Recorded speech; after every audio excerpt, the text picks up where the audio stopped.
Okay, we're in Sanhedrin, Pevav Amid Aleph. In the Shattenstein Gemara, this is 86A2, first column.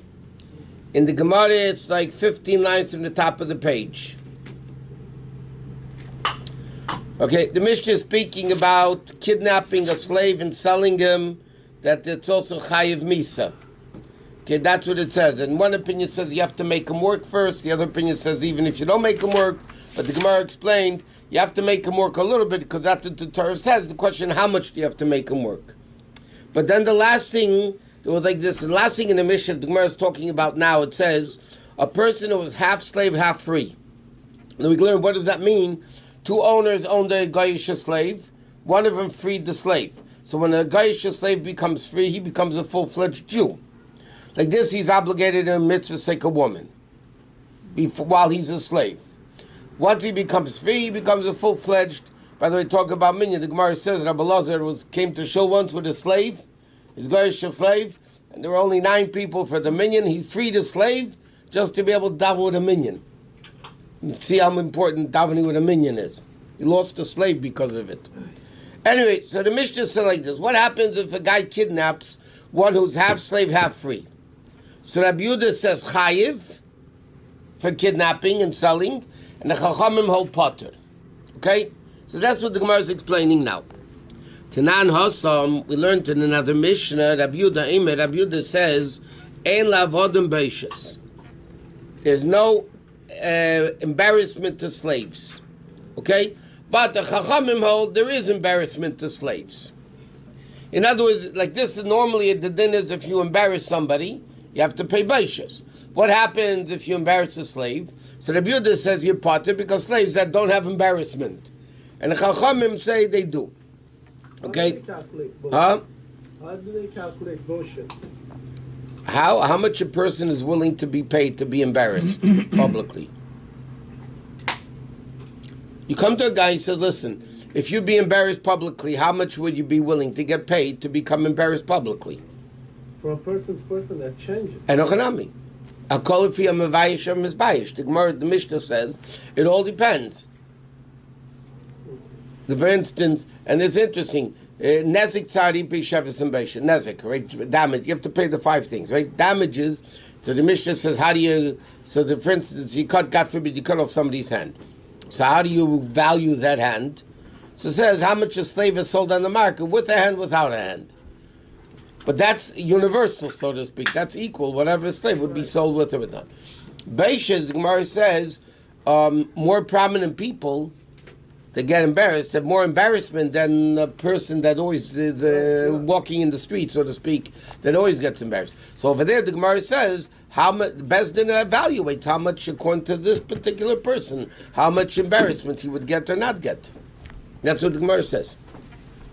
Okay. Oh, yes? Yeah. So the Gemara says like this. My time of Rabbi Yehuda. What's the reason of Rabbi Yehuda? Okay? What's the reason why Rabbi Yehuda holds slaves don't have embarrassment? Where does he learn that out from? So he learns it out from a pasuk. It says, if 2 men are fighting, a man with his brother, and then the wife comes and embarrasses the guy. She touches his private parts, whatever, he becomes embarrassed. Yeah? So what does the pasuk say? Each man is fighting with his brother, which means somebody that has brotherhood. One who has a brotherhood. Yotza Eved doesn't have any brotherhood. Because it's not a brother, as Rashi explains, because, remember we discussed this last time in a different Gemara. Avraham Avinu said to Yishmael and Eliezer, Shvu lochem poi im hachamor. Stay here with the donkey. Was he saying im hachamor? Stay here. What do you have to say with the donkey? So Gemara learns, don't read it im hachamor, read it am hachamor, a nation of a donkey. Just like by animals, there's no brothers, there's no, anything like that. So by avodim, there's no brothers. So so the question is, why do the Chacham say there is embarrassment? I mean, there is embarrassment. L'chayra, it's not your brother. He says, no, achivu b'mitzvahs. Certain mitzvahs, like we said, a slave, a Goyish slave, is obligated in all the mitzvahs a woman does have to keep. So in that respect, he's obligated in a certain amount of mitzvahs. So he says like this. What does this have to do about kidnapping? Nothing like this. Rabbi Yehuda says an Eved has no busha. Chachamim say an Eved has busha. And that's connected to the same thing. That if you steal an Eved, Rabbi Yehuda says Yechayiv, and the Chachamim say Potter. What's the connection? Hey, Chadarish Rabbi Yehuda, how does Rabbi Yehuda learn this? He says like this. So it says in the pasuk, if a guy will kidnap a person of his brothers, uses him, sells him, he gets killed, right? Okay, now, it says, Me'achov, from his brothers, meaning not all brothers. From brothers, Lafuki avodim, to exclude avodim, because the Torah says, from some of your brothers. An Eved is not completely your brother. B'nai Yisrael, the pasuk adds the word B'nai Yisrael, teaches us, Lemute mi shechatziv Eved v'chatziv ben chayil. To exclude, this is what Rabbi Yehuda says. Okay? Half, and then to exclude, okay, he's exempt from the death penalty.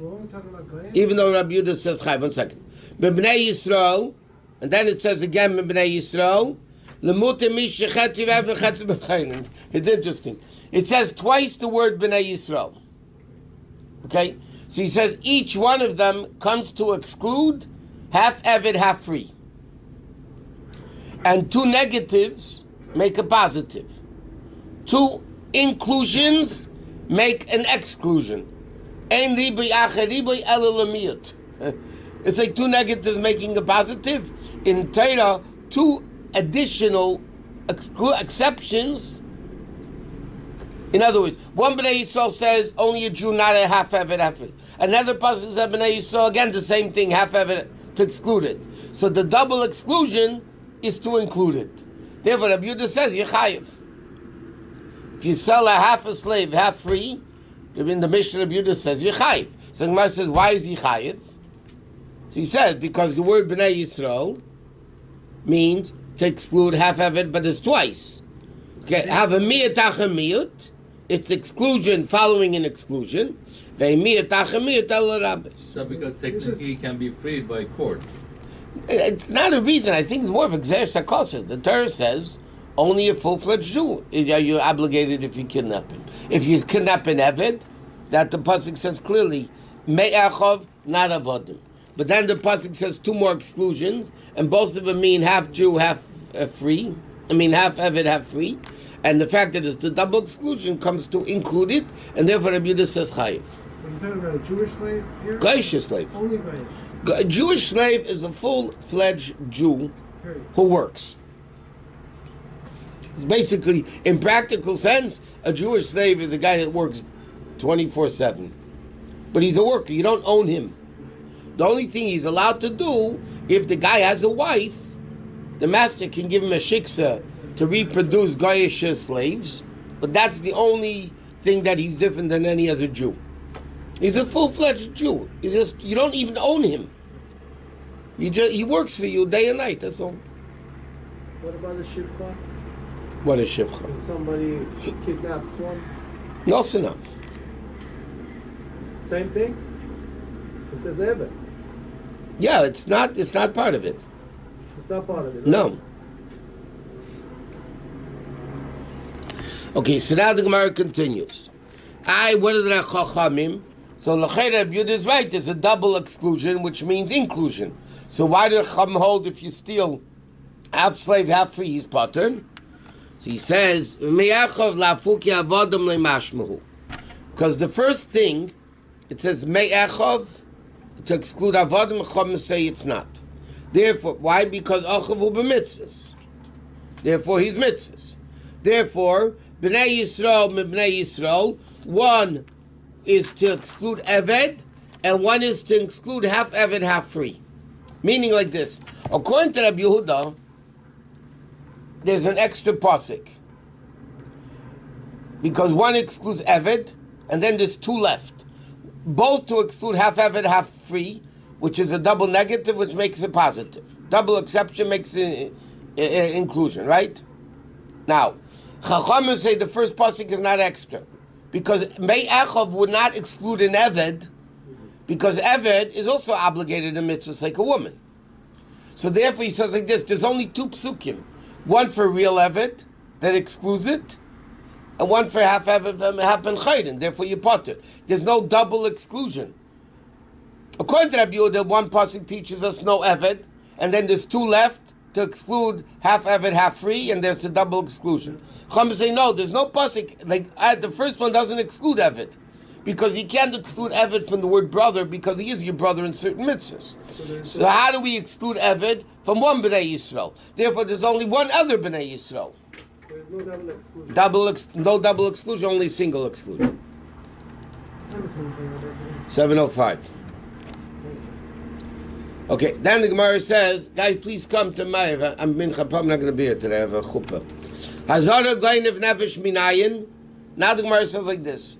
Anytime the Torah tells you a punishment, the din is the Torah first has to warn you. The pasuk just says, if you steal an Eved and work him and sell him, you get killed. But where does it say you're not allowed to do it? That's the rule in Torah. In Torah, and when the Torah is like by Shabbos, it says, you get skila. But the Torah first says, don't do malacha. Anytime the Torah says a punishment, the Torah somewhere else has to tell you you're not allowed to do it. So the Gemara says, Hazhara l'geinev nefesh minayin. Where does it say in the Torah you're not allowed to kidnap? So Rabbi Yechanan, Rabbi Yeshia Meskip. Rabbi Yeshia Amar, it says Leisignev. In the Ten Commandments. What? That's very general. No, because the Gemara is going to explain the Leisignev in the Ten Commandments doesn't mean money. Because all the other no's, right, commit adultery, idolatry, is capital punishment. right. So therefore, Leisignev would have to be a stealing that also gets you capital punishment. Because otherwise it doesn't fit in. It's not the same category. It's not the same category. Because right away the Torah says don't commit adultery and don't kill, all these things. And all those things are definitely Misa. So the Gemara is that's what the Gemara is elaborating on now. So Rabbi Yeshia says, the Torah says Leisignev, which means don't kidnap. Because where do you have a kidnapping, that stealing that gets you killed? Normally you steal, you don't get killed. There's only one stealing that you get killed if you kidnap a slave and work him and sell him. So therefore it says, Leisignev in the Ten Commandments, it means don't kidnap. Rabbi Yechanan Amar, Rabbi Yechanan says no. From another place it says, they should not be sold in a manner of a slave. And he said, they're not even arguing. Why? Because it says like this. Marko choshev lav de gneva or Marko savar l'choshev lav de mechira. In order to get Misa, you have to steal and sell him. Right? There's two avedas you're doing. Kidnapping him and selling him. So therefore the Gemara says there's two psukim. Rabbi Yeshia says the sin of stealing, like signav, and Rabbi Yechanan is saying the sin of not selling. Okay, then it says like this. Tan Rabbanan learned the following. The signav, it says in the Ten Commandments, you're not allowed to steal. He said, "Begainav nefashos hakosim medaber." What type of stealing is the Ten Commandments Aser Sedib is talking about? It's stealing of kidnapping. Yeah, so Gemara says, "Atem begainav nefashos." You say it means kidnapping. Einala begainav mammon. Maybe it means only regular stealing. How do you know it means kidnapping? Maybe it means just don't steal. He says, "Amart, I'll tell you." Say ulamad mishloisha, say midrashater in the drashes, in the 13 ways that Rabbi Shmuel says you learn things in Torah. Davar alamid minyonei. One is you learn it out from the context. Now, b'mei kosim medaber. What type are we talking about? Benefashis, capital punishment, like we just said. What does it talk about in the Sersa Dibris? Money. Adultery, idolatry, murder. Those are all capital punishments. Therefore, when the Torah says "lei signev," what does it mean? It must mean kidnapping. Tanya Idach, another Brisa says like this: "Lei signevu." This is not in the Ten Commandments. Another pasuk says, by the way, don't steal. Because it's interesting. Where does it say in the Torah you're not allowed to steal? If lei signev in the Ten Commandments means kidnapping, so where does it say you're not allowed to steal? So it says there's another pasuk. It says lei signevu. Not in the Sefer Dibros. Yeah, no, it's lei signevu. Begain of Mammon akasim medaber. The Torah is speaking Peivav Amid Aleph, closer to the bottom. Begain of Mammon akasim medaber. The Torah is speaking about stealing money. So he says, "Atay megain of Mammon." You say the pasuk means stealing money. Or yain ala begain of nefashos. Maybe it means kidnapping. So he says again, "Say ulamad mishleishes and read the shataynu and drashel bam." Go use the way the Torah derives things. Davar lamid ben yonei. Like you just got through saying, what is that pasuk talking about? B'mammon, by money. Avkam b'mammon here also by money.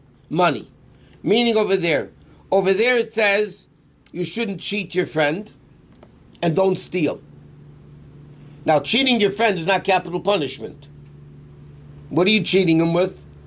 Money, right? So over there, lei signevu is the same as in the same context, which means stealing money. The gainef in the Sarasa Dibris, what is it talking about over there? Capital punishments of murder, idolatry, and adultery. So over there it means the kidnapping that you get misa for. So Gemara says very simple. You're not allowed to steal and you're not allowed to kidnap. Kidnapping gets misa. How do we know Leisignev and the Sarasa Dibris is kidnapping? Because again, Torah says you get killed for kidnapping if you sell him. And that's why Leisignev in the Sarasa Dibris is talking about Chayiv Misa, which the only stealing you can get killed for is kidnapping. The other pasuk that says Leisignev is piece about cheating money. So Leisignev over there means stealing money. So therefore teaches us you're not allowed to steal money. This is the source that the Leisignev in the source Adibris. Leisignev. It means kidnapping. This is the source. This is Gemara. This is the Gemara, yeah. I mean, Rashi brings it down in Chumash, but this is the... That's where Rashi gets it from. Yeah, this is the Gemara that it says, Leisignevu. I mean, Leisignev, and it says the difference, so Leisignev. And how do we know that everything that's punishable in the Asir Dibris is Chayiv Misa? I mean, that's the reality. Idolatry, adultery. So this one must also... So also, Leisignev, in that Asir Dibris means stealing that you get killed for. What stealing can you possibly get killed for? The only stealing you get killed for if you kidnap and work them and sell them. So it's just juxtaposition to the other, this group that since that's called Davar Lamin Ben Yoneh, but Davar Lamin Misayfei. So the Gemara is assuming since everything else is in context, it's based on context. Over there, Leisignevu in Vayikra speaks about Leisashig, not to cheat your friend. So over there it means money, and here it means nefashos. Okay, now the Gemara says like this. And also, is it for the purpose of reselling? I think that's what Rashi says. No, you have to steal, work them, and sell them. Then you get misa. Okay, so if you don't... sell them, you don't get misa. Even though you did steal them. Yeah. How do we learn that? Is that also from this Gemara? Because the Torah says, "V'gainif ish umchorei, v'samer by umchorei." Torah says clearly, you kidnap, work him, sell him. The only machlekes we learned before about if you have to work him or not, if it's less than a shava prut, if that's called work also. So since it's mentioned somewhere else. What? That if you kill someone. So that was the Gemara saying. The Gemara, the only question was, where do we find you're not allowed to do it? So why is it mentioned Asir Dibris again? What do you mean? Because that refers to because that teaches you're not allowed to do it. That was the Gemara's question if you came late. The Gemara's question was, how do I know that I'm not allowed to do it? The Torah said if you do it, you get killed. But we learned the Torah first has to tell you you're not allowed to do it. So this is the only place that the Torah says yes. Okay, Itmar. Thank you. Itmar, we learned in a thing like this. Okay? Now, let's get this straight. In order to be chayiv you have to kidnap him and sell him. Correct? Now, we know there's a din of Edom Zaymamin. Now, if Edom Zaymamin come and testify that Reuven kidnapped, worked, sold Shimon as a slave, and they become Edom Zaymamin, they become disqualified, because how can you testify that you saw this happen Monday morning you were with us somewhere else? So because they wanted to kill Reuven for kidnapping, stealing, and this, right? Selling, so they get killed. That's the halach, right? That's simple. Now the Gemara discusses what happens if two witnesses say Monday morning they kidnapped him. Reuven kidnapped him. And two other witnesses say Monday morning he sold him. And then each one is disqualified. But the problem is, each one is only testifying on a half. If I testify, two people testify, you kidnap somebody, you're not going to get Misa. If the two witnesses only testify, you kidnap somebody, you're not going to get Misa. Because you also have to work. Because you have to work him and sell him. Correct? Now, two witnesses say a guy sold somebody, but he didn't say he kidnapped him. So again, it's a half a thing. So now the Gemara discusses, can they become Edom Zaymamin? Because they only testified to half. Because each one testified on a half. Now, the truth is, both together testified on the whole. Both testified on the whole. But the question is, meanwhile, everybody's only saying half. So what's the story? So he says like this, Itma, we learned, okay, so two people say he kidnapped him, the other one say he sold him. The din is, they cannot be killed, okay? And we're going to see, the Pashtus, means both of them say they can't get killed, neither of the witnesses. Rabbi Yechon and Amar Nerogin. And Rabbi Yechon says, no, they do become Edom Zaymamin. They do get killed. Why? So Gemara explains it. Chizkiah, Rabbi Kiva, because Chizkiah agrees with Rabbi Kiva's opinion that says, B'chlal, Davar, V'lei Chatzi Davar. When the Tzara says like this, Al Pi Shnayim Eidim, Yokum Davar. Based on the testimony of two witnesses, something is established. Yeah? So Rabbi Kiva comes along and learns that pasuk to say Davar, V'lei Chatzi Davar. It has to be a whole thing, not a half a thing. So therefore, Chizkiah says they can't become Edom Zaymamin, because each one's only testifying on a half. This one's testifying he kidnapped him. This one testifies he sold him. So each one's only testifying a half. So it's not even a testimony to begin with. So for sure they cannot become Edom Zaymamin. But Rabbi Yechon Rabbanon, but Rabbi Yechon holds like the Chachamim that argue on Rabbi Akiva, and he says Davar afilu Chatzi Davar. That when the Torah says Davar, it means even Chatzi Davar. It doesn't mean only a whole thing, it means even a half. Therefore, even though each set of witnesses of Edom testify on a half, right? They're only testifying, this one testified he kidnapped him, this one testifies he sold him. Nevertheless, it's a valuable Edus, and therefore they're Edom Zaymamin together as a unit. Okay? No, not if they're Edom Zaymamin. If they're not Zaymamin each other, actually. I'm saying if both if they complete sets, each other, according to Rabbi Yechanan, if both sets, each set of witness becomes Edom Zaymamin, both of them are going to get killed. Oh, okay. Because they're testifying on a half a thing, and they're testifying on a half a thing that becomes a whole thing. But if both of them are right, you could go based on that Edus and administer the punishment. Even though each one just according to Rabbi Akiva, not according to the Chachamim. In other words, like this: two witnesses say, "Forget Edom Zaymamin." Two Edom testify that he kidnapped him. Two Edom come along and they say he sold him, or worked him and sold him. Yeah, that's all three. Lapel, according to the Chacham, he's going to get Misa. Because they complete each other.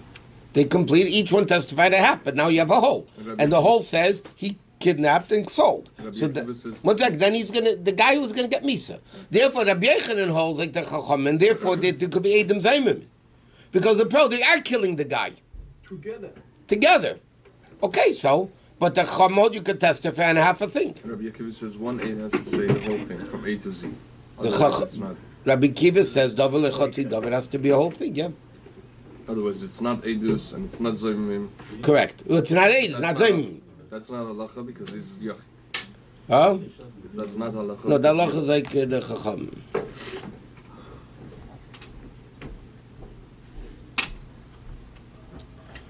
But it sounds like this. Made Chizkiah, but Chizkiah is made. That means even though Chizkiah says that they can't get killed because it's only half a thing, he says, made Chizkiah be'edim achreinim shall ben seirer meira shenerogim. If they testify, the second group of Edom be'edim zaymim. Okay? Now, what's a ben seirer meira? We learned.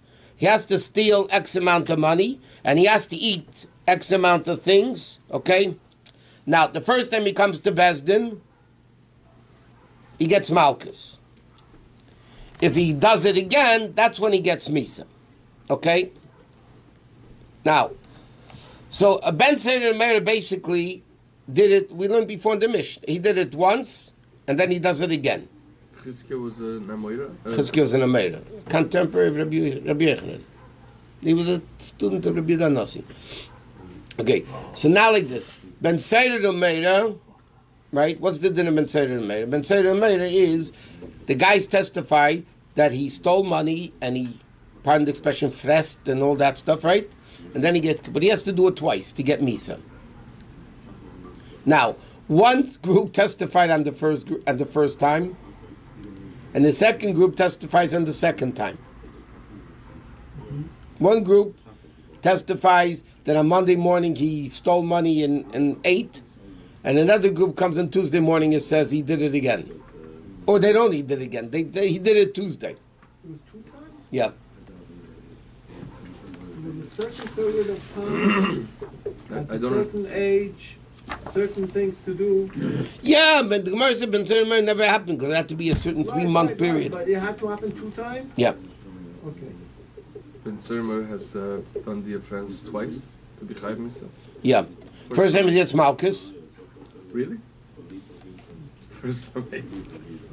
Okay. I'm learning. Give me that Gemara. This one doesn't go back there. It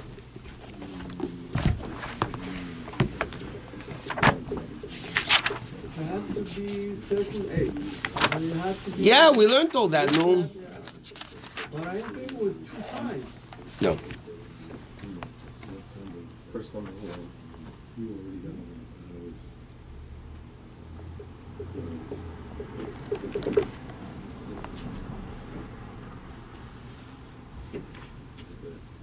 It says you take him to Beit Din. No, it says like this. If the first time he did it, Masid and Beit B'fnei Shleisha. First time you warn him, you bring him to Bezdin, Umal Kanesi. Chazar v'kilkul, Nidim B'shleisha. Then you get the 23, capital punishment. Bishleisha. Huh? No, Esrim B'shleisha. Misa is to be minimal, we learned has to be 23. Why does it say Nidam Bishleisha?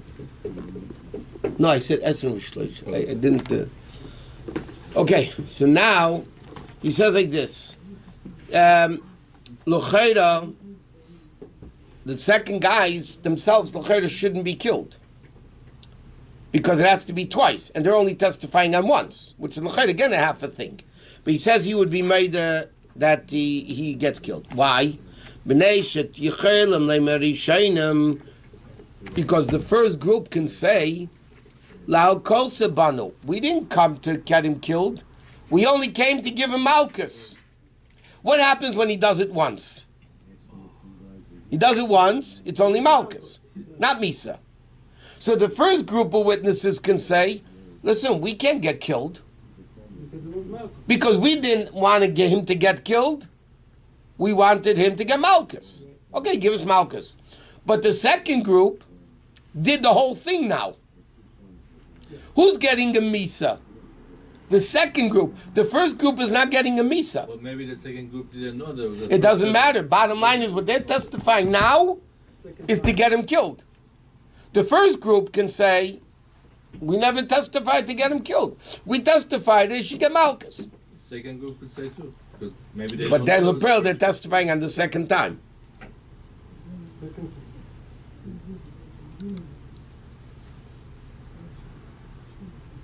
Okay, so now the Gemara asks a very simple question.